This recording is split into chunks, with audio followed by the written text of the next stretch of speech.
آپ نے سنا ہوگا حضور نے سورہ رحمان کے بارے میں فرمایا ہے، سورۃ الرحمان عروس القرآن، یہ سورہ رحمان جو ہے یہ قرآن کی دلہن ہے۔ جیسے دلہن کو آپ خوشنما لباس پہناتے ہیں، آراستہ پیراستہ اس کو گہنے اور اس کو زیور پہناتے ہیں، تو جس طریقے سے سجاتے ہیں آپ دلہن کو، اللہ تعالیٰ نے ایک سورت قرآن مجید میں یہ ایسی رکھی ہے سورہ رحمان کہ اسے خوب سجایا ہے۔ اس میں الفاظ کا در و بست، اس کا اپنا ایک ڈیوائن میوزک ہے۔ وہ تو اللہ تعالیٰ قراء جو ہے خاص طور پر مصر کے قراء، اللہ تعالیٰ ان پر رحمت نازل فرمائے، ان کی خطاؤں سے درگزر کرے۔ جس طرح قرآن کے انٹرنسک میوزک کو انہوں نے واضح کیا ہے، واقعہ یہ ہے کہ اگر یہ لوگ نہ ہوتے، شیخ عبد الباسط محمد عبد الصمد، شیخ محمود خلیل الحصری، یہ لوگ کہ جنہوں نے قرآن کے اس غنا میوزک، یہ لفظ جو ہے آپ حیران نہ ہو کہ میں یہ کوئی شاید توہین کر رہا ہوں قرآن کی، حضور نے یہ لفظ استعمال کیا ہے، تغنو، اس قرآن کو اچھی سے اچھی خوشلحانی کے ساتھ پڑھو۔ من لم یتغن بالقرآن فلیس منا، جو قرآن کو بہتر سے بہتر انداز میں، اچھی سے اچھی آواز میں، خوشلحانی کے ساتھ پڑھنے کی کوشش نہیں کرتا، وہ ہم میں سے نہیں ہے۔ بلکہ ایک مرتبہ حضور رات کے وقت آپ گشت پر تھے اپنے ساتھیوں کے حالات معلوم کرنے کے لیے۔ حضرت ابو موسیٰ اشعری رضی اللہ تعالیٰ عنہ ایک صحابی ہیں، ان کے گھر کے پاس سے گزر ہوا، وہ رات کو تہجد پڑھ رہے تھے، کھڑے ہوئے کیف کے عالم میں قرآن تلاوت کر رہے ہیں۔ حضور کو بہت پسند آئی ان کی قرات، کافی دیر تک وہاں کھڑے سنتے رہے۔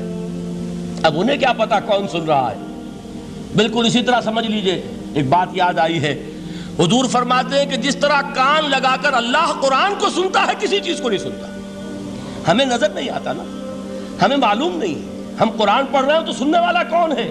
سب سے زیادہ کان لگا کر خود اللہ۔ یہاں اس لیے مجھے یاد آیا کہ ابو موسیٰ اشعری کو کیا پتا تھا کہ کون سن رہا ہے؟ وہ اپنی کیفیت میں نماز میں تہجد میں قرآن کی تلاوت کر رہے تھے، اور ظاہر بات ہے ان کے گھر ایکڑوں میں بنے ہوئے نہیں تھے، ایک ایک کمرہ، ایک ایک کوئی حجرہ، ایسے ہی تو گھر تھے نا صحابہ کے۔ لہذا حضور پاس سے گزرے، آواز آئی، کافی دیر سنتے رہے۔ اس کے بعد آپ تشریف لے گئے، صبح فجر میں ملاقات ہوئی تو حضور نے تحسین کے انداز میں فرمایا، یا ابا موسیٰ انک قد اوتیت مزمارا من مزامیر آل داؤد، اے ابو موسیٰ تمہیں تو آل داؤد کے سازوں میں سے ایک ساز اللہ نے عطا فرما دیا ہے۔ جس طرح حضرت داؤد، لہن داؤدی مشہور ہے کہ جب وہ پچھلے پہر رات کو حمد کے ترانے الاپتے تھے، قرآن میں ہے کہ پرندے شامل ہو جاتے تھے ساتھ، اور پہاڑ وجد میں آتے تھے، پہاڑ بھی ان کے ساتھ شریک ہوتے تھے۔ تو جس طرح کا اللہ نے ان کو لہن عطا فرمایا تھا، حضور نے تحسین کے انداز میں فرمایا ہے ابو موسیٰ اشعری، اللہ نے تمہیں بھی آل داؤد کے سازوں میں سے ایک ساز عطا فرمایا۔ بہرحال قرآن مجید کا جو یہ میوزک ہے، قرآن کے الفاظ کا جو حسن ہے، جہاں تک حسن معنوی ہے وہ تو ہر لفظ میں ہے، لیکن یہ حسن ظاہری، حسن صوتی، حسن لفظی، یہ اپنے کلائمیکس پر آپ کو نظر آئے گا سورہ رحمان میں۔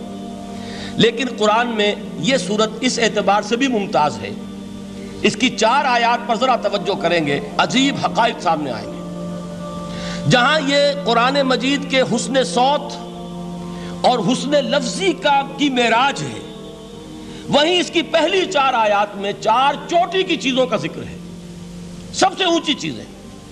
پہلی آیت کیا ہے؟ الرحمن، ایک آیت ہو گئی۔ رحمان کیا ہے؟ اللہ کا نام ہے۔ کبھی آپ نے غور کیا اللہ کے ناموں میں سب سے پیارا نام کون سا ہوگا؟ رحمان۔ کیوں؟ اس کا مادہ کیا ہے؟ رحمت۔ ہمیں سب سے بڑھ کر جس چیز کی ضرورت ہے وہ کیا ہے؟ رحمت خداوندی۔ نام اچھی طرح سن لیجئے اس حضور کے قول کو۔ حضور فرماتے کوئی شخص جنت میں مجرد اپنے عمل کی بنیاد پر داخل نہیں ہو سکے گا جب تک کہ رحمت خداوندی دستگیری نہ کرے۔ کسی صحابی نے بڑی ہمت اور جرأت کا ثبوت دیا کہ پوچھ لیا، کیا حضور آپ بھی؟ جب آپ نے فرمایا کوئی شخص داخل نہیں ہو سکتا جنت میں محض اپنے عمل کی بنیاد پر جب تک کہ رحمت خداوندی جو ہے وہ دستگیری نہ فرمائے۔ پوچھا گیا کیا آپ بھی؟ آپ نے فرمایا ہاں میں بھی۔ آپ انداز کیجئے کہ اگر محمد الرسول اللہ بھی رحمت خداوندی کے ضرورت مند ہوں تو تاب دیگراں چہ رسد، ہماری تو سب سے بڑی ضرورت رحمت خداوندی ہے۔ اب یہ رحمت جو ہے قرآن مجید میں اللہ تعالیٰ کی یہ شان 2 الفاظ کے ذریعے سے آتی ہے، رحیم اور رحمان، اور کوئی مادہ نہیں ہے جس سے 2 نام بنتے ہوں اللہ کے۔ لیکن یہ مادہ ہے واحد رحمت کا کہ جس سے رحمان بھی ہے رحیم بھی ہے۔ رحیم صفت مشبہ ہے، رحمت دائم ہو جائے گی، مستقل ہوگی تو رحیم کہیں گے، اور رحمان اس میں رحمت کی ہے وہ شان ہے کہ جیسے ٹھاٹھے مارتا ہوا سمندر ہو، ہیجان کی کیفیت، طوفانی کیفیت، رحمت خداوندی کا طوفانی جوش، وہ ہے رحمان۔ آپ تو رہتے اس علاقے میں ہیں، آپ کو معلوم ہے عرب اگر بھوکا مرا جا رہا ہو تو کیا کہے گا؟ انا جوعان۔ پیاسا مرا جا رہا ہو انا عطشان۔ بہت غضبناک ہوگا غضبان، غضبان آصفہ قرآن میں آیا ہے، بہت غضبناک۔ رحمان جس کی رحمت جو ہے جوش میں ہے، ٹھاٹھے مارتے ہوئے سمندر کے مانند۔ تو یہ اللہ تعالیٰ کے ناموں میں سب سے پیارا نام۔ اب آگے چلیے، الرحمن علم القرآن، رحمان نے قرآن سکھایا۔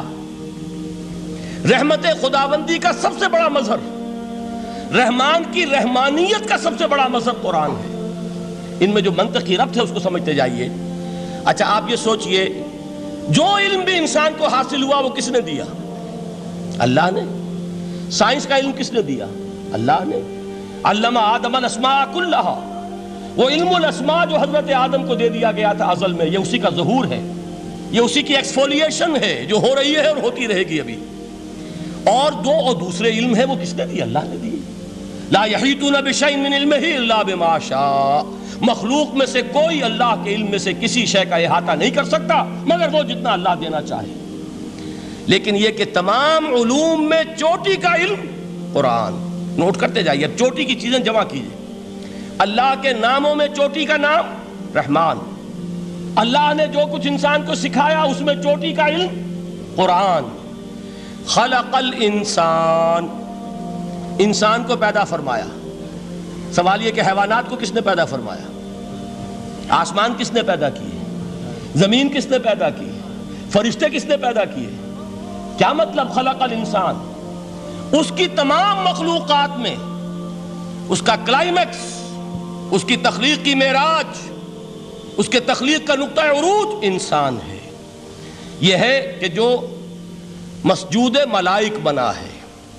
وَلَقَدْ كَرَّمْنَا بَنِي آدَمَ وَحَمَلْنَاهُمْ فِي الْبَرِّ وَالْبَحْرِ وَرَزَقْنَاهُمْ مِنَ الطَّيِّبَاتِ وَفَضَّلْنَاهُمْ عَلَى كَثِيرٍ مِّمَّنْ خَلَقْنَا تَفْضِيلًا۔